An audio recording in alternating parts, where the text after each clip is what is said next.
Andy, I have a slight bone to pick with you Uh-oh. from last Wednesday.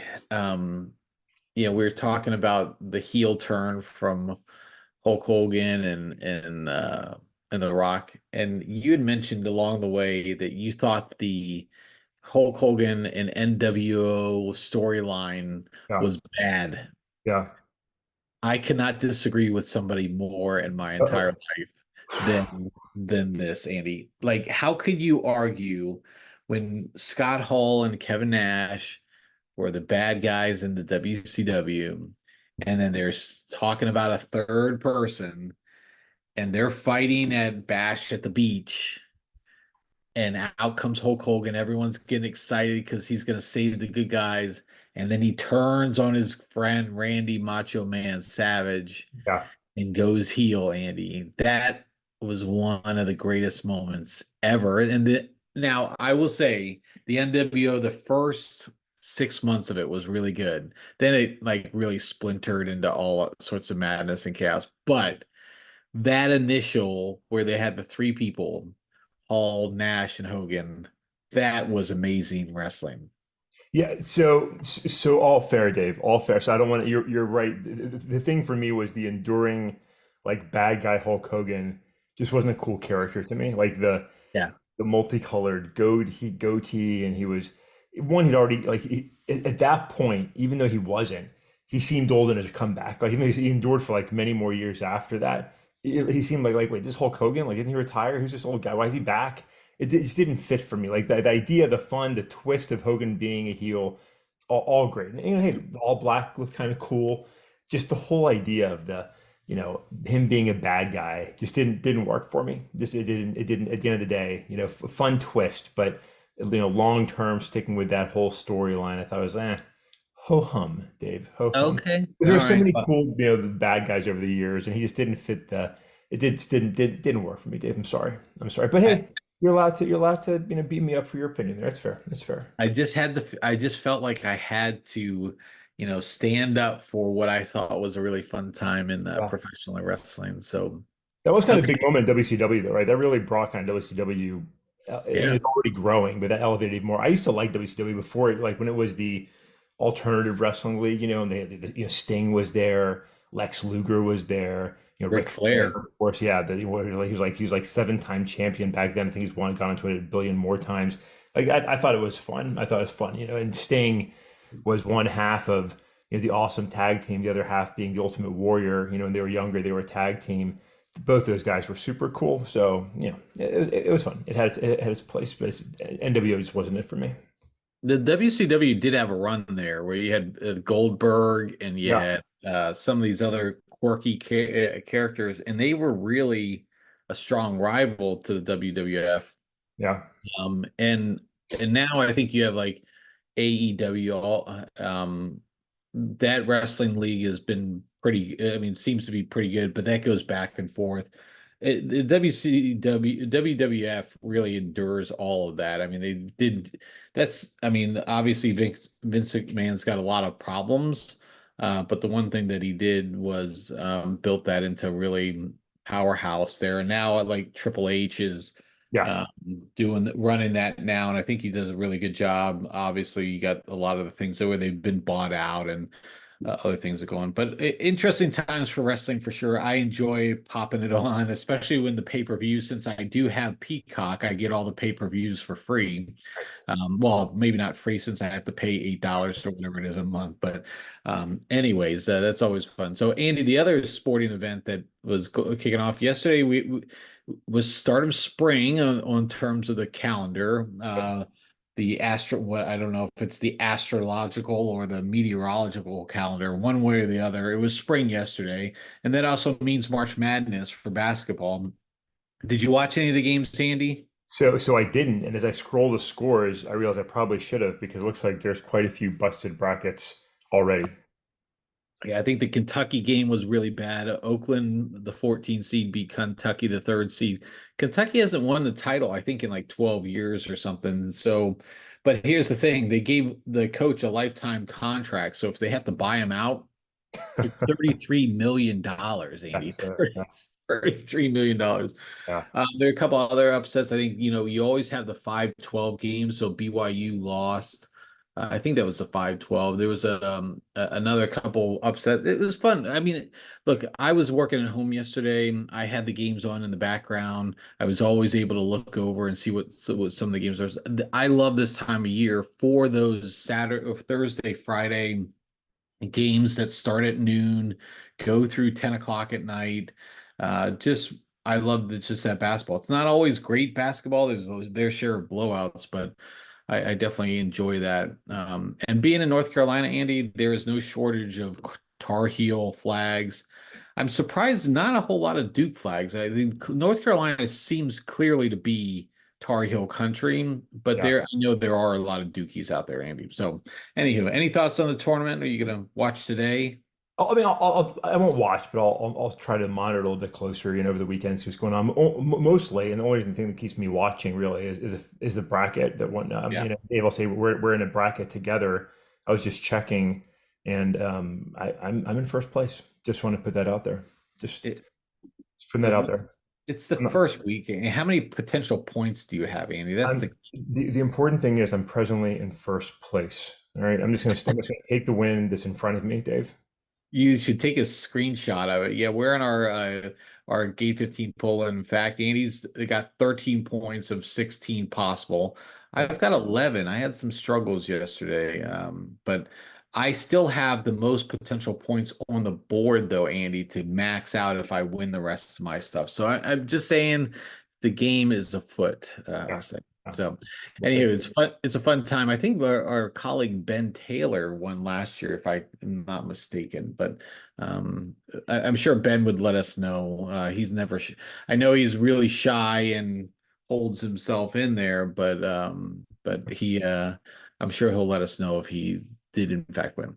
All right, Andy, let's turn to politics because this is something we probably should need to talk about, not just for the election, but I think this is an interesting time for the former president. One, he's got an ass load of money he's got to pay, but now he's got the from his lawsuits, the many lawsuits that he's already lost, and now he's got the Republican war chest to help pay off those bills. Andy, my question for you is this. And look, Trump wanted to be the nominee so he could, one, give himself, hopefully be president so that he can, pardon himself and make those crimes go away, some of these crimes go away, but also so he doesn't have to pay his own bills. He can just use the Republican money to do that. If you're the Republican Party, if Trump doesn't win the election this year and he sucked all your money to pay his legal bills, you're a double loser then, right? I mean, you got to be, right? Yeah, I mean, it's really a remarkable thing. This is sort of that cult of personality, right? Where people are just so dedicated to their guy that they're all in, Dave. They're all in. And I'm not going to judge that in and of itself. If I'm you're going to judge it, Andy. I'm going to judge it. if you're a true believer in whatever cause or person, as long as you stop short of force and violence, right? And this is obviously a line we're not sure Trump, some of Trump's supporters know how to draw. You can be as fanatically obsessed and supportive of whatever person, party, or issue you want to be, as long as you don't use force and violence. And if people want to give him their money and they want to, bail out a billionaire, and I'm fine with that. And if you end up being a double loser, triple loser, perennial loser, like that's fine. Like I don't care in and of itself as long as you stop short of using force and violence. And that's again obviously a line that hey, salute J6, right? So obviously hard to draw that line with some of his supporters, but hey, if you want to bail your candidate out with your money because you're fighting for every dollar and the eggs in your fridge, hey, go for it. Go for it. I'm not here to judge, Dave, but you can judge. You can judge. I'm going to judge the fact that the Republicans are like the leadership in the party is just they're fucking idiots. I mean, this is like this is not. I mean, if Trump were not to win, heck, even if he does win, Yeah. you're depleting your funds for a guy who has committed crimes against the things that you stand for. he's defrauded those areas, right? Are there things that they stand for? Are you sure they don't? I think I they get, I don't. are Okay, you sure? I don't know, Andy. I'm going back to look at the GoFundMe that was set up for Stand with Trump Fund the 355 million unjust judgment. Andy, 1.8 million dollars, 1.759 of raised of a 335 million dollar goal was raised. This individual, I won't say her name or anything. I stand unwaveringly with President Trump in the face of what I see as unprecedented and unfair treatment by certain judicial elements in New York. The legal battles he faces are not just an attack on him, but an attack on the very ideals and due process that every American deserves. It's a moment that calls into question the balance and justice of the application of laws, disproportionately aimed at silencing a voice that has been at the forefront of advocating for American strength, prosperity, and security. Switch American and take it for Trump, and I'm there with you. Like he's advocating for Trump, Trump, Trump. That's all he advocates for. If people can't see that by now, then I'm sorry. I know there's a lot of people out there that are in tough situations that do feel like there are a lot of hardships that they face. There's a lot of bias out there, and I'm not here to disagree with them. What I do disagree with is that somehow putting your faith in a person who again, wouldn't give you the shirt off his back, wouldn't give you the nickel out of his pocket. I don't care how many times somebody says, "Oh, you don't know what he does for the troops. You don't know what he does." I know what he does for the troops. He does jack shit. Like he does fucking nothing. And I'm frankly, I'm tired of seeing some guy be idolized and put on a pedestal for he would not do anything for you, Andy. And I'm ranting. It's a Friday rant, but I'm just tired of seeing this, and to know that the Republicans are willingly giving him money. They've ceded control of the RNC to his family. You deserve all that you get here, Andy. That's how I'm kind of feeling. So I mean, Dave, fair rant. And I was thinking about something along these lines. I was thinking about the fact that Trump could be elected back in office, and you know, if you look around the world, you see people's sort of enduring ability to keep bad people in office, right? One way or the other. Now, not all of them are truly democratically elected. I like to think in this country that they still are, but you look around the world and the old men that leave and come back to office, or just never leave, it's around the world, or the generational leadership, that one bad leader has a kid and their leader takes over, right? Whether you're talking about Nicaragua or Russia, Brazil or Israel, like you see the same things happening in all corners of the world where you've got people in office and they have good days, some of them, right? But you look and you're like, how are these people running the world's governments? And they are, and it's a different combination in each character, but we have an incredible ability to accept awful leadership. There's an observation that's been around for hundreds of years, right? I mean, the founders recognize this, and that's part of why they set up a system with the checks and balances they did, because leaders stick around and they're terrible. And there's one reason, Dave, why I dislike Franklin Roosevelt so much, right? Because he was the first one to sort of break the mold and say, hey, screw George Washington, screw custom, screw two terms. I'm so important. I'm going to stick around for a third, nay, a fourth term in office. And today, if Bush could have, if Obama could have, if Clinton could have, if Trump could, they'd stick around forever. And sadly, like it or don't like it, we keep supporting him and putting him back in office. And there's a chance that Donald Trump could be president again, because there's people in this country that think he's their champion. And while I might disagree with that personally, I think you're absolutely right. He would do nothing for anyone but himself unless it benefits him somehow. Dave, like The Rock, he's arguing that he is the people's champion. So can you smell? Can you smell what Donald is cooking? oh, I can smell it, Andy, and it's repugnant. So I don't know, Andy. Have you seen Shogun yet? No, Dave, I haven't made it. Okay, okay, get into it. I only say the smell because the latest episode, episode 5. There's a scene in there where a dead animal is is caught. I mean, a dead animal is offered to the guest, and he decides to. He's like, I'm going to cook this thing up. In order to do that, we got to let it sit outside. It's Yeah. dead. They're like, it smells so bad. We just can't take it anymore. And so I think of that, Andy, when I smell what certain people are cooking. Okay, Andy, I don't know. Are you anything else on the politics front that you want to cover?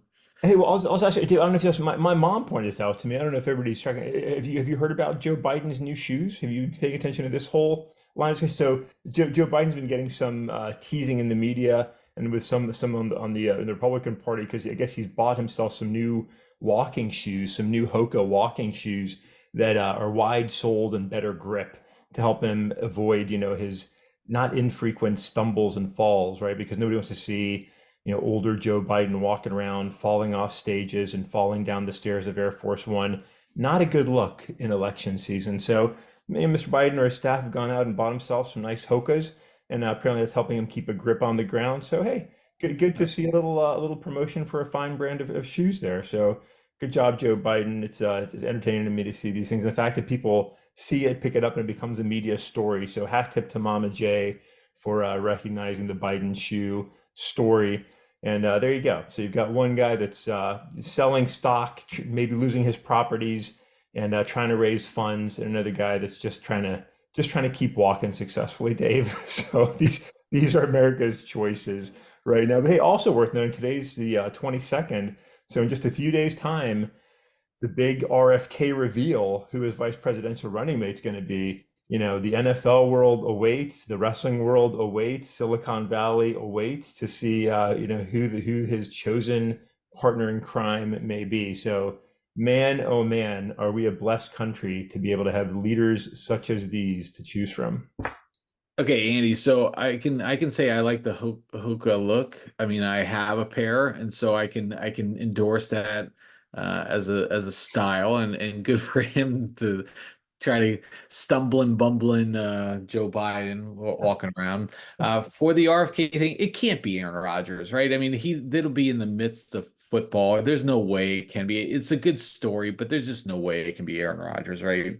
Yeah, it looks like he's leaning towards Ms. Nicole Sheridan, who's been a supporter. She had a hand in the big Super Bowl ad that he released.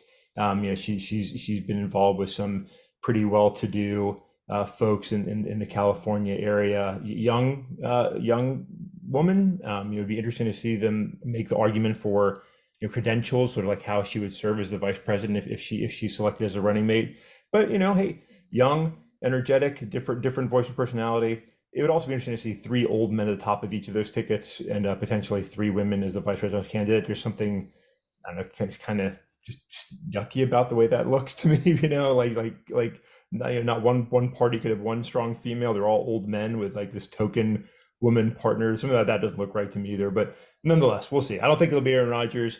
I'm still hoping for Jesse the Body, Dave. I'm a Jesse the Body fan, so we'll see. But it's coming soon, Dave. I think March 26th is March 26th. I yeah. think that is the date for sure. So we may need to have an emergency podcast. I mean, what's that fall on? That's like a Tuesday, right? I think a Tuesday. So we may have to have an emergency podcast on that. So okay, Andy, want to change gears a little bit here.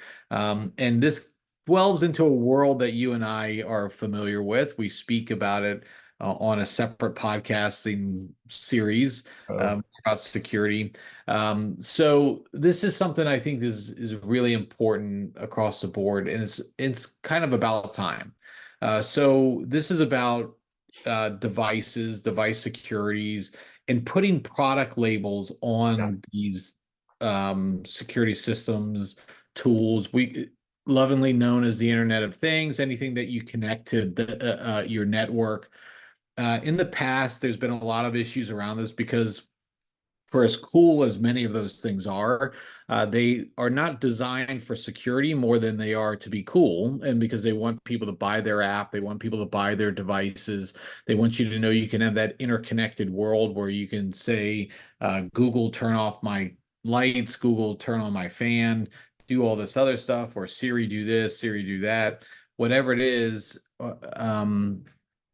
But there's never been an option unless the consumer does their research, which not everybody's going to do, to know up front how good the security is and whether or not they're vulnerable to being attacked or not. Well, there's a new effort to go on, Andy, where that may become reality. And I'm here for this, Andy, Yeah. because I think it's really important to have, just like we do on food products, just like we do on other types of like baby products, you have these labels that tell you what it is and what it isn't. And I think that's really important for consumers because, as we know, people want to get their products out. They want to sell as many as they can, and they want to be viral. They want to do a lot of things, but they may not be the best and they may not be the most secure. Having this at least gives the consumer the option to say, I'm going to be more expensive and probably have more security, or I'm going to be less expensive and have less security. Yeah. At least I know where I stand on there. I'm not buying something cheap and getting the best security product and then complaining that I got a breach. So, Andy, thoughts on this here? Yeah, I love this, Dave. I love this. It's taken probably longer than we'd like it to have taken, but I really love stuff like this. I love it when industry shows that, hey, we recognize there's an issue here. We recognize the consumer's the one that's getting screwed here. We need to do something about it, right? And I think we talked about this before. Just like there was a time, Dave, when a sheet of paper wasn't always 8.5 by 11, right? And I know there's different size paper for different purposes, but common use paper, 8.5 by 11, industry standard, right? That's not a government regulation. Industry came together and said, hey, we can't have 38 different sizes sheets of paper. It's a pain in the ass for the consumer. Same thing here, right? When you go to the store, you can't sit there and look up every potential device you're going to buy, right? I do that when I buy sneakers, like Joe Biden and his Hokas. When I go buy sneakers, I look up each pair of shoes, I get a review. I can check out, like I can take my, but I know they're good shoes. I know they're quality shoes. When I go to buy a new device, you don't know that, right? You don't know what's going on there. So to see industry come together and develop standards and say, hey, look, we don't need regulation for this. We don't need somebody to tell us how to do this. We're going to self-police, make it easier for the consumer, do the right thing. And then now retailers have the option of saying, hey, we're only going to carry products that have this label if they want, right? And so if the Walmarts and the Targets say, hey, we're only carrying labels that are, that have the CSA seal of approval on it, that's a game changer. Now, Yeah. is that tough for innovation? Sometimes can that frustrate entrepreneurs and some creativity because they've got to meet these standards? Yes, it might slow down some products, rush to market, which isn't always ideal for the consumer, but it's getting things out there more safely, more secure, and with standards developed by the industry that knows the product, as opposed to regulators that, however well intentioned, just can't keep up and don't know the product as well. So I'm really excited about this. I think it's a good thing for America when organizations come together and say, hey, we're gonna elevate our game together so you can have confidence in the product you buy, whether that's a car or shoes or your good housekeeping seal of approval, or in this case, connected devices. I think it's great. So I applaud the effort, and I think I'm looking forward to it. This is Dave. This is how we make America great again. These type of things. I agree. This is what makes America great, to do this type of stuff as opposed to, going back 150 years to bygone era.